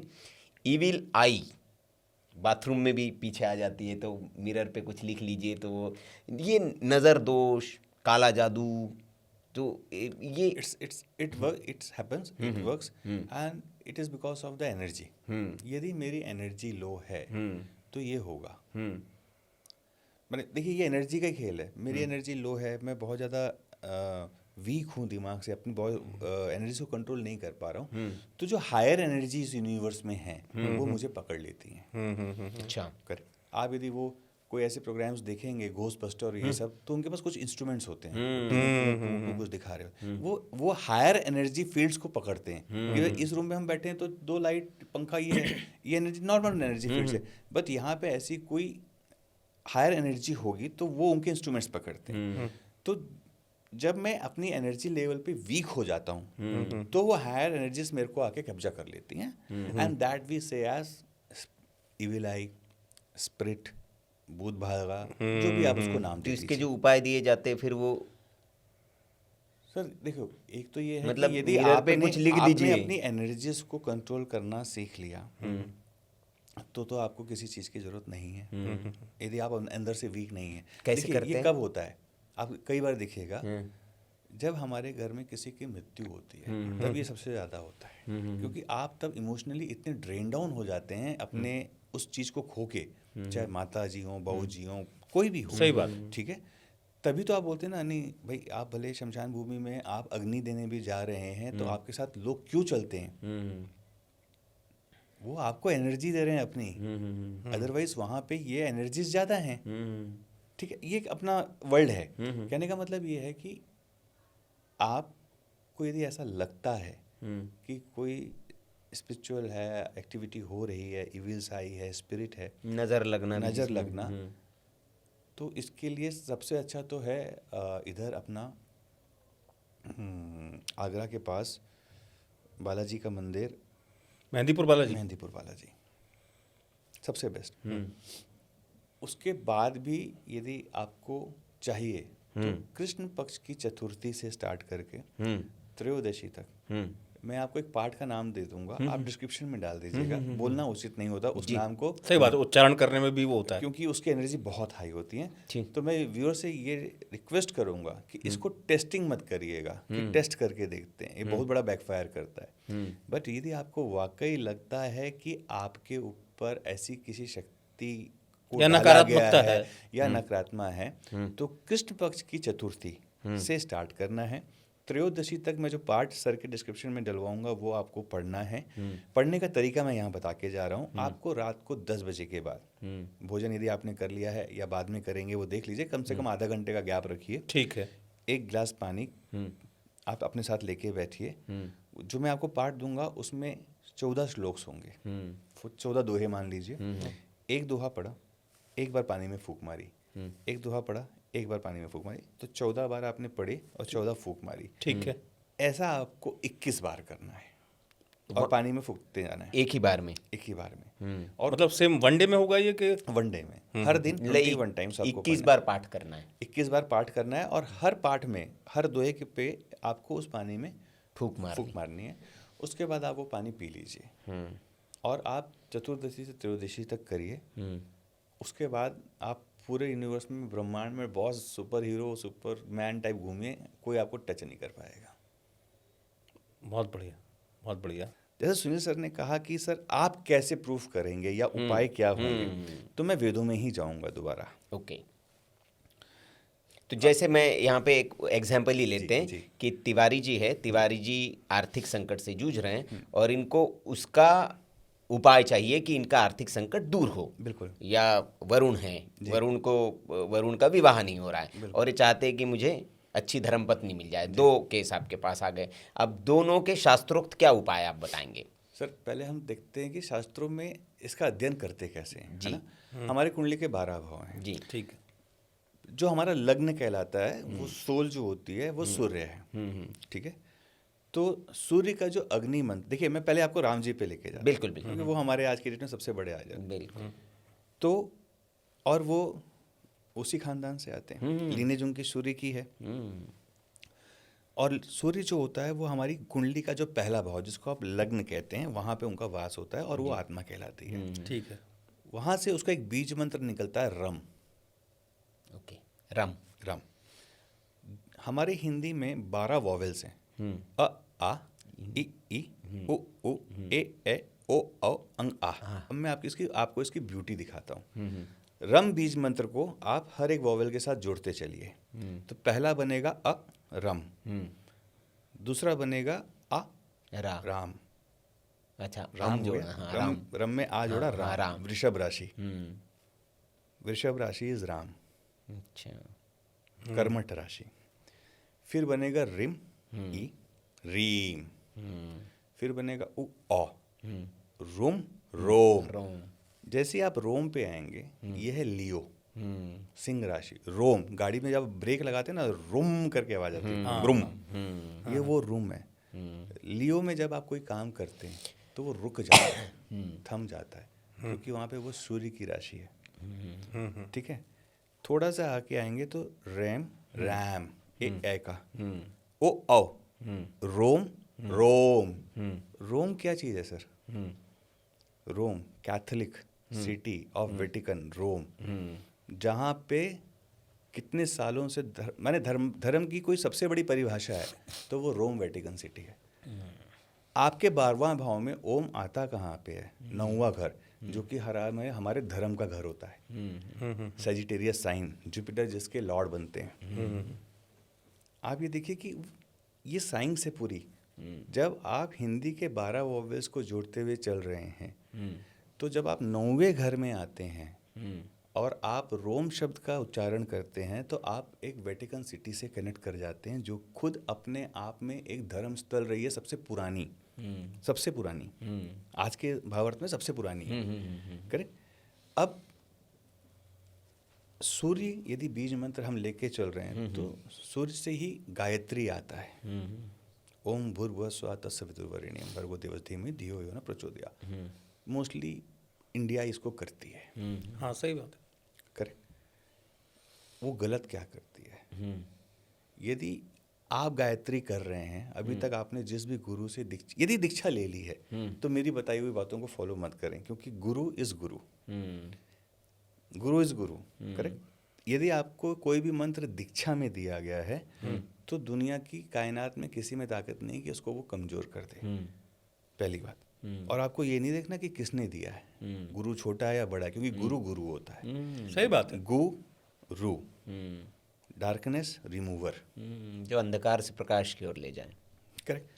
यदि आप अपने आप से कोई गायत्री करते हैं, ठीक है, तो यदि आप कल से उसमें पहले रोम जोड़ दें, पहले रोम का उच्चारण करें, माने राम के बीज मंत्र को 9वें घर पे लेके आएं और फिर गायत्री का उच्चारण करें, 1 हफ्ते के बाद आपको आके कमेंट कर दें कि अब गायत्री में क्या उनको फल मिल रहा है। वो कैसे होगा? क्या परिवर्तन होगा उच्चारण? जैसे ओम आप बोल- ओम भूर्भुवः के पहले बस आपको रोम बोलना है, बस बस रोम ओम भूर्भुवः स्वः तस्य वितुर्वरेण्यम, रोम ओम भूर्भुवः स्वः तस्य वितुर्वरेण्यम। ये सब कोई कर सकता है? सब कोई कर सकता है। अब हो क्या रहा है कि आप राम के बीज मंत्र को लग्न से उठा के 9वें घर पे, धर्म के घर पे लेके आ रहे हैं, और धर्म के घर पे लाके जब आप गायत्री का उच्चारण करेंगे तो वो बीज एक्टिवेट हो जाएगा। रम इज दिस चक्र। नहीं, चूंकि आपका बड़ा अच्छा मतलब इस मामले में गहन अध्ययन है, मंत्र की बात निकली। जैसे मैं कई लोगों से सुना, आप इसको थोड़ा सा दर्शकों के लिए स्पष्ट भी कर दें। गायत्री मंत्र को लेकर ये सावधानी भी कही जाती है कि जैसे कोई तामसिक भोजन करता है, नॉनवेज वगैरह खाता है, तो क्या वो गायत्री मंत्र का जाप कर सकते हैं? क्योंकि कई लोगों का मत ये रहता है, विद्वानों का, कि नहीं यार, गायत्री मंत्र एक ऐसा मंत्र है कि उसमें थोड़ा सा सात्विकता होना बहुत जरूरी है। सर, हमारे चारों वेद जितनी भी संहिता लिखी गई हैं उसे सात्विक ही माना गया है। नहीं, मैं तामसिक आहार जो मतलब नहीं, मैं वो नहीं कहा। देखिए, तामसिक आप कर रहे हैं और उसके बाद सात्विक आप मंत्र उच्चारण कर रहे हैं, तो आप समझ लीजिए जहाँ पे आपको 100 का फल मिलना था 10 का मिल जाएगा। मिलेगा, लेकिन मिलेगा। बट यदि आप सात्विक चीज़ें सात्विक रूप से कर रहे हैं तो आपको 100 के बदले 200 भी मिल सकता है। यही डिफरेंस आता है। मैं यहाँ पर क्षमा सहित रोकना चाहूँगा आपसे, और मेरा एक प्रश्न अब मन में उमड़ आया है कि भगवान या ईश्वर के बारे में कहा जाए, क्योंकि अब हम चर्चा वही आध्यात्मिक चल रही है। ईश्वर के बारे में ये कहा जाता है कि ईश्वर भेद नहीं करता, बिल्कुल, और इसके प्रमाण भी हैं। बिल्कुल। रावण महापंडित थे लेकिन राक्षस थे, और वो तो सारे बुरे कर्म करते थे कहा जाता था। लेकिन महादेव ने न सिर्फ रावण बल्कि जितने भी राक्षस थे सबको भर भर कर आशीर्वाद दिया, और ऐसा आशीर्वाद दिया कि अमर हो जाओ, ये हो जाओ, जो मांगा वो दिया। तो भेद तो किया नहीं। तो यहाँ जैसे आपने कहा कि 10% मिलेगा, ऐसे क्यों? सर, आपने जो व्यक्ति का नाम लिया जी, दशानन जी, वो ना मेरा सबसे प्यारा आदमी है जी। मैं कहीं कहीं राम से ज़्यादा भी वैल्यू रावण को देता हूँ। जी, क्योंकि अब वो मैंने पहले भी कहा है, कुछ लोगों ने मेरी ट्रोलिंग भी करी, बट ये मेरा मानना है, आपको नहीं मानना, आप फ्री हैं। मैं रावण को क्यों अच्छा मानता हूँ, ये ना हमारे पॉडकास्ट से थोड़ा सा डेविएट हो जाएगा टॉपिक। हाँ, देखिए, भगवान ने इस सृष्टि में हर चीज का एक नया नियम बना रखा है।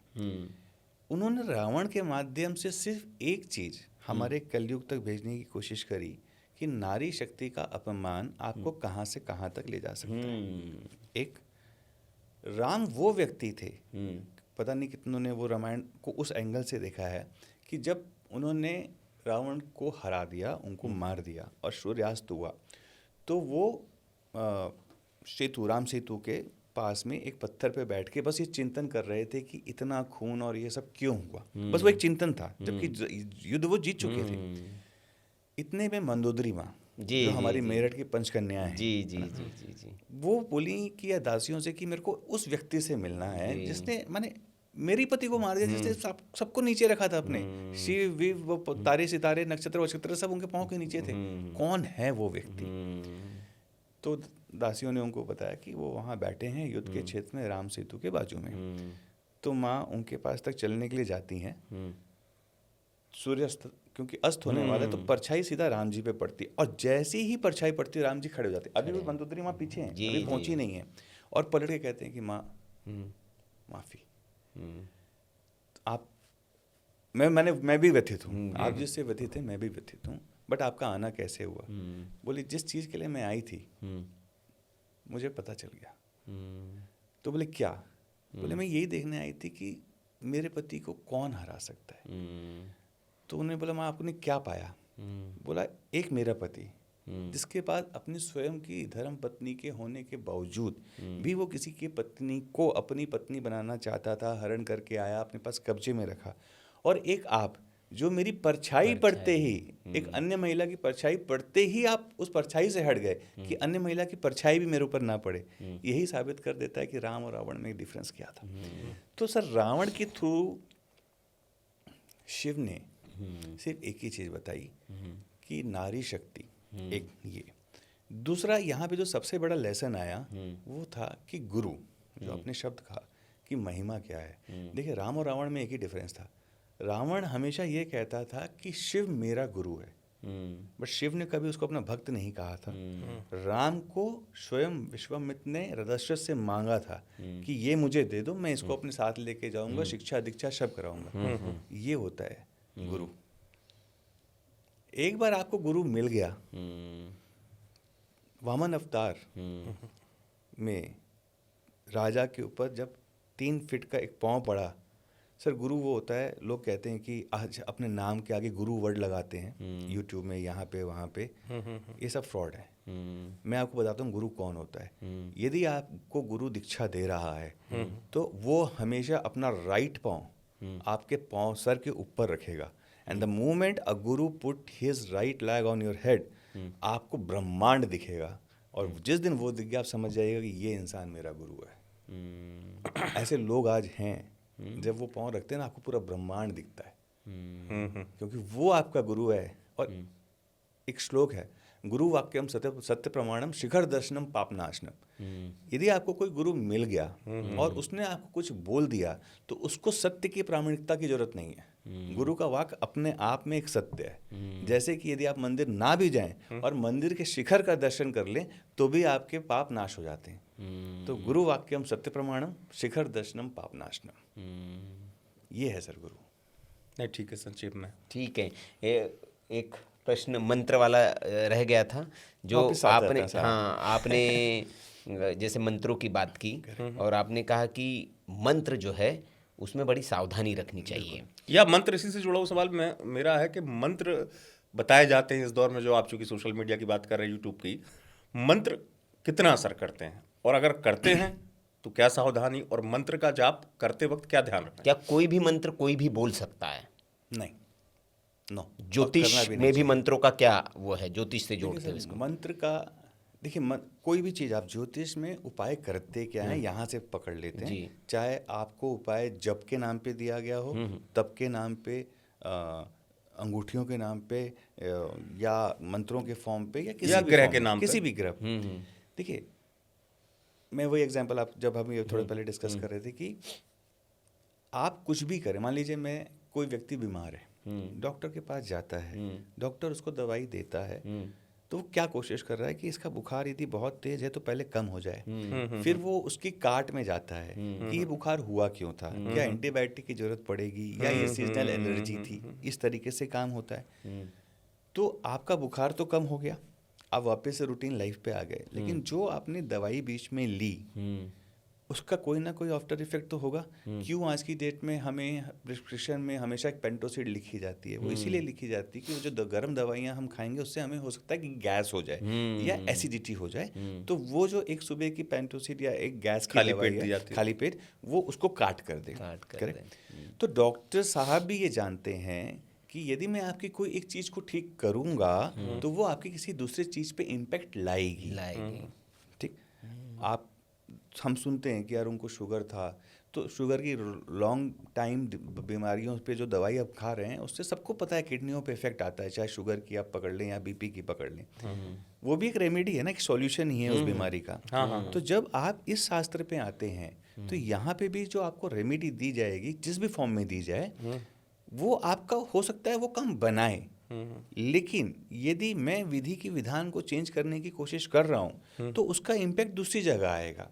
देखिए, मैं ये क्या कर सकता हूँ कि प्रभु मेरी बिटिया को कल 100 मीटर रेस दौड़नी है, लेकिन अचानक से आज उसके घुटने में बहुत दर्द हो रहा है, तो मेरी प्रेयर उनसे होगी कि उसका घुटने का दर्द ठीक हो जाए। प्रभु की इच्छा है नहीं यार, दर्द तेरी बेटी को देना, मान लीजिए, तो वो बोलेंगे अच्छा ठीक है, ये करता हूँ, घुटने से निकाल के यहाँ दे देता हूँ, तो दौड़ तो लेगी कम से कम। शिफ्ट हो गया। रेमेडी सर यही करती है, because it is the game of equilibrium universe. Energy को कहीं ना कहीं इधर से उधर शिफ्ट होना पड़ेगा। आप पॉजिटिव करते जाएंगे तो भी इक्विलिब्रियम चेंज हो जाएगा, नेगेटिव करते जाएंगे तो भी इक्विलिब्रियम चेंज हो जाएगा। तो आपका जो क्वेश्चन आया मंत्र का मंत्र, मेरी रिक्वेस्ट है व्यूअर्स के साथ कि कोई भी मंत्र आंख बंद करके प्लीज़ ना करें। मैं आपको एग्जांपल समझाता हूँ कि मंत्र काम कैसे करते हैं। देखिए पहले मंत्र है क्या, मन और त्र। मन मीन्स माइंड, त्र मीन्स पावर। ठीक। So anything which controls your mind through some power is mantra. जब आप मंत्र करते हैं तो मेडिटेशन में जाने की कोशिश करते हैं और करते करते आप अपने माइंड को ट्रेन करते हैं। That is what in today's world is known as manifestation. हाँ वही है। भगवान मुझे 5 करोड़ दे दो, 5 करोड़ दे दो, मंत्र है। मैनिफेस्टेशन कर रहा हूँ मैं, उसको अपने शास्त्रों के अथर्ववेद और पुराणों में जो लिखा है उसमें चला जाता हूँ। अब देखिए मंत्र कैसे करते हैं, इसके लिए यदि व्यूअर्स को चाहिए तो मैं ये भी बता दूं कि मंत्र मदोधी हमारी एक पुराण है, उसमें मंत्र शास्त्र के बारे में सब कुछ लिखा हुआ है। आप किसी के पास मत जाइए, उसको पढ़ लीजिए। मैं उसका संक्षिप्त आपको बताता हूँ।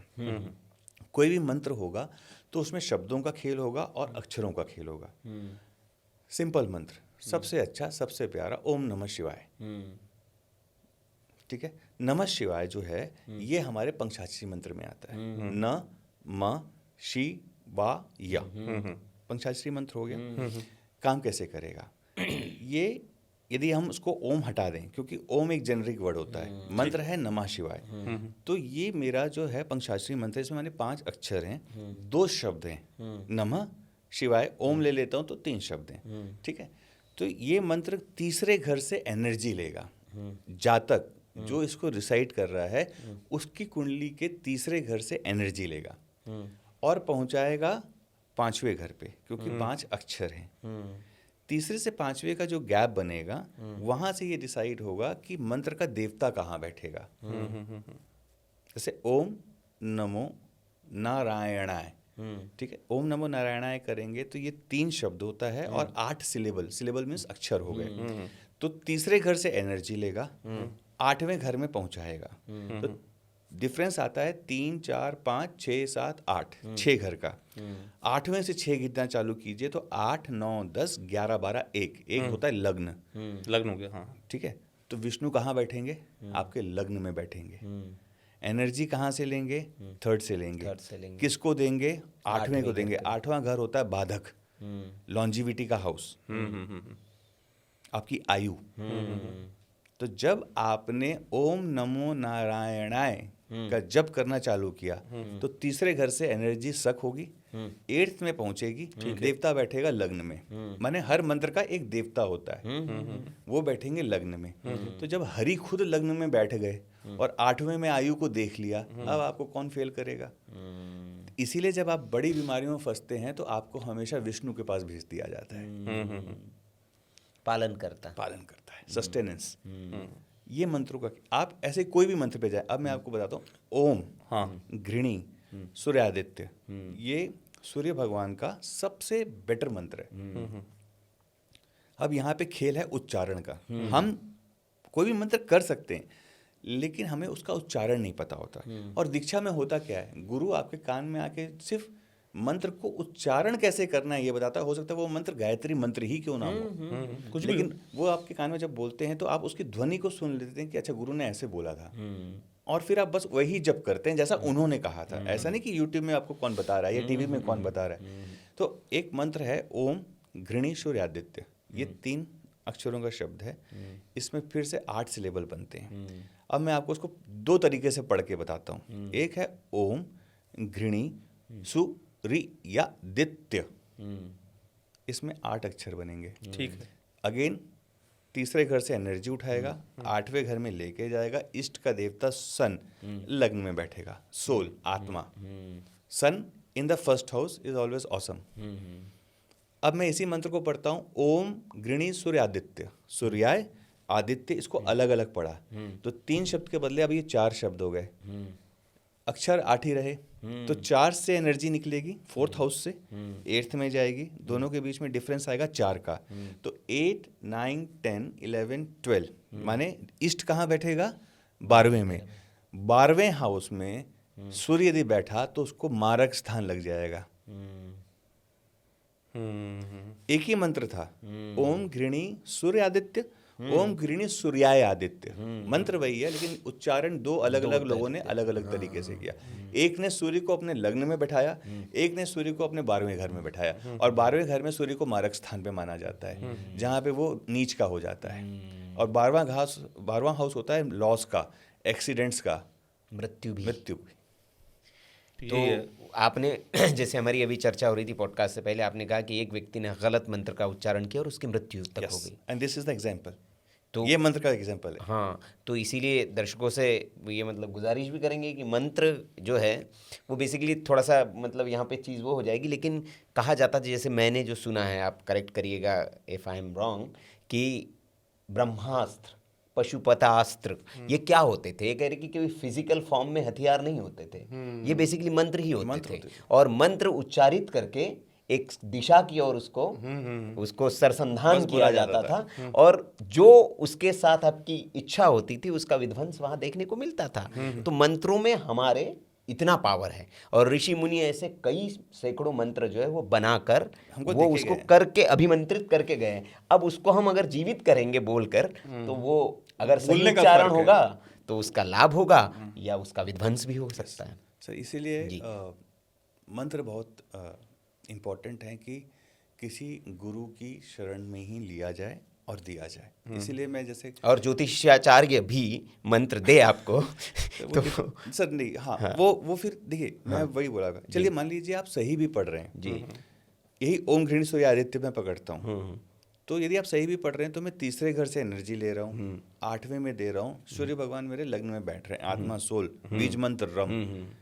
अब यदि तीसरे में मेरा कोई मेलेफिक बैठा हुआ है, उसी एनर्जी को मैं सक कर रहा हूँ, वो वैली कमजोर है, तो मेरे सिबलिंग्स, यंगर ब्रदर, पराक्रम में तो कमी आ जाएगी, क्योंकि उसका उस तीसरे घर का कारक तत्व तो वो वही है। तो मुझे ये भी तो देखना है कि मंत्र में सही पढ़ा, लेकिन क्या वो घर से मैं एनर्जी ले सकता था, और एनर्जी ले भी ली तो क्या मैं अपने सही घर में एनर्जी दे रहा हूँ? ले कहाँ से रहे, देख जरूरत कहाँ है, ये भी हमें तो पूरा आपके रीड हिसाब से करना मतलब है। जो सारे लोगों के लिए, जैसे आपने बड़ा अच्छा बताया था गायत्री मंत्र का, एक सरल मंत्र आप बताइए जिसे मतलब कहते हैं ना कि मतलब उच्चारित करने में भी स्पष्टता हो और लोगों को लाभ भी मिले। विष्णु सहस्त्रनाम। विष्णु सहस्त्रनाम मंत्र नहीं, ये फिर वो तो वो हो गया। नहीं, इसमें है मंत्र ऐसा है, मैं शायद अभी डिटेल ना बता पाऊँ, नहीं, संक्षेप में बता दीजिए, संक्षेप। क्योंकि तो पाठ करना पड़ेगा। विष्णु सहस्त्रनाम एक तो होता है पूरे, आप विष्णु जी के पूरे हजारों रूप को पढ़ रहे हैं, सारी समस्याओं का समाधान उसमें है विष्णु सहस्त्रनाम में। सारी आप कर ही नहीं पाएंगे। कैसे कैसे करने कर पाएंगे? यदि कोई सोच, मैंने देखिए विष्णु सहस्त्रनाम के बारे में सबको पता है, और यूट्यूब तो पूरा भरा पड़ा है। हाँ, लोग बता भी रहे हैं। सर 90% लोग सोचते हैं कल सुबह 4:30 बजे उठूंगा, विष्णु सहस्त्रनाम चालू कर दूंगा, और 4:30 ना बजते हैं ना विष्णु सहस्त्रनाम चालू हो पाती है, क्योंकि वो ईश्वर की इच्छा, हरी इच्छा नहीं है। हाँ, हरी इच्छा नहीं, और साल निकल जाते हैं। यदि वो मंत्र आपके मुंह पे आना है, जबान पे आना है, तो शायद यूट्यूब के मेरे जैसे किसी इंसान से भी आप समझ के पढ़ना चालू कर देंगे, वो स्वतः ही जुड़ जाएगी, स्वतः ही, क्योंकि उसमें कृपा है। कृपा है उसमें। तो कमिंग बैक टू, मैं वही जो कह रहा था कि मंत्रों में सबसे इम्पोर्टेंट ये है कितने शब्दों का, कितने अक्षरों का। अच्छा, ये एक पार्ट है। इसके बाद मंत्रों में हम ये भी देखते हैं कि आपका नाम किस अक्षर से स्टार्ट हो रहा है। जैसे मेरा नाम मुकेश है, तो मेरे लिए मैं आपको बताऊं, ओम नमः शिवाय अच्छा मंत्र नहीं है। अच्छा, ये नाम के स्टार्ट से भी है। ये आपने बड़ी महत्वपूर्ण बात बताई। जैसे मान लीजिए सुनील सा से हैं, मैं आ से हूँ अमित। हाँ, इसके लिए एक सर पूरा सिस्टम है मंत्रों का, एक चक्र बनता है कि आप मैट्रिक्स के कौन से कॉलम पे आएंगे, जो मंत्र आपको दिया जा रहा है वो मैट्रिक्स के कौन से कॉलम में फंसेगा, उन दोनों मैट्रिक्स में क्या है। एंड बिलीव मैं आपको एक चीज़ बता रहा हूँ, एक मंत्र था, एक सज्जन कर रहे थे, उनके नाम के अक्षर से मैच नहीं किया, और बनी बनाई बिटिया का घर 6 महीने में टूट गया।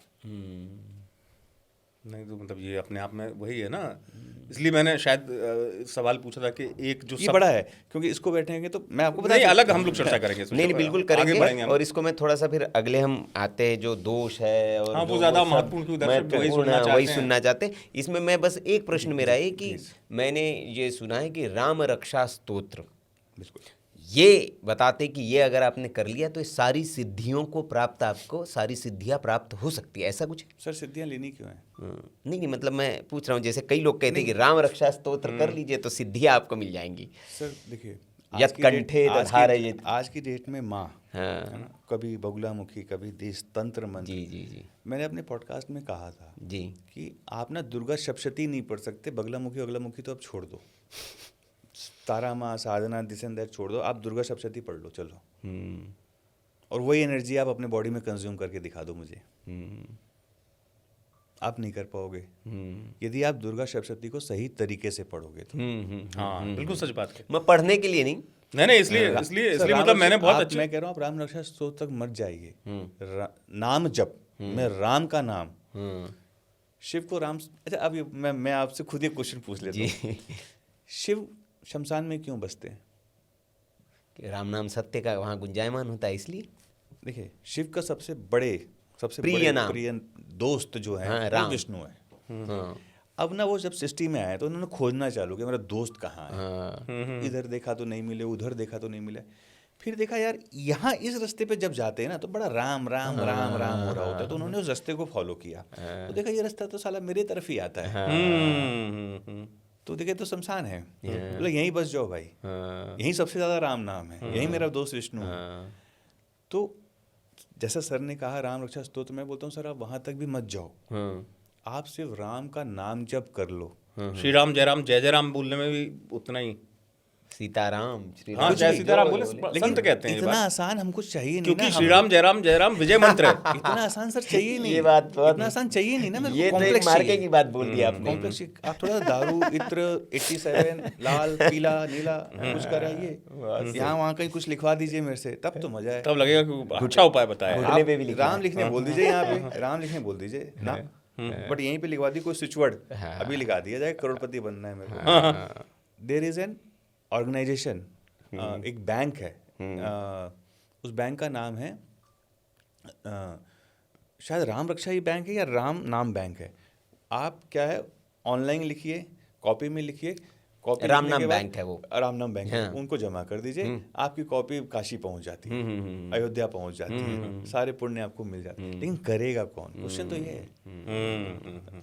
पिछले पॉडकास्ट में भी इस पे चर्चा हुई थी, तो हमने बताया था कि हमारे शहर के एक नगर सेठ ने रामनामी बैंक खुलवाया था और क्षेत्र के लाखों लोगों ने लिखा, कॉपियाँ संग्रहित हुई और एक राम नाम स्तंभ बनवाया गया। उस स्तंभ के अंदर सारे वो राम नाम जो लिखे हुए आज थे भी वो जाते रखे हुए हैं, आज हैं। भी जाते हैं। हाँ, तो इंडिया है ऐसे। तो बहुत आभार आपका मुकेश जी, इतनी थैंक यू गहन और चर्चा के लिए, और इतने मतलब वाकई में आज बोध हुआ है। बिल्कुल, हाँ, और ये सिर्फ एक चर्चा नहीं थी, ये बोध वाली चर्चा थी। और दर्शकों को भी ये सत्संग जो है 1.5 घंटे के आसपास लगभग का जो सत्संग हुआ है, यकीनन इस सत्संग से बहुत कुछ मिला होगा और बहुत कुछ वो लेंगे और अपने जीवन में इससे कुछ परिवर्तन भी वो महसूस करेंगे। और जो मिथ थे कुछ ज्योतिष को लेकर, वो भी आपके दूर हुए होंगे। और यकीनन जो मैंने आपसे कहा था 1.5 घंटे के बाद आप मान गए होंगे कि ये ज्योतिष आचार्य हैं। वो भले ही ना कहे, लेकिन ज्योतिष के बारे में इनकी जो समझ है, जो जानकारी है, वो वाकई में शास्त्रोक्त हैं और शास्त्र के आधार पर उन्होंने बात बताई है। बाकी आपकी राय जो भी हो, आप कमेंट बॉक्स में ज़रूर लिखें। आपको ये पॉडकास्ट कैसा लगा, आप हमें सूचित ज़रूर करें कमेंट बॉक्स के ज़रिए। मुकेश जी से कुछ पूछना चाहते हैं आप, तो कमेंट बॉक्स में आप पूछ सकते हैं। अगले पॉडकास्ट में हम उनसे उन प्रश्नों के उत्तर लेने की कोशिश ज़रूर करेंगे।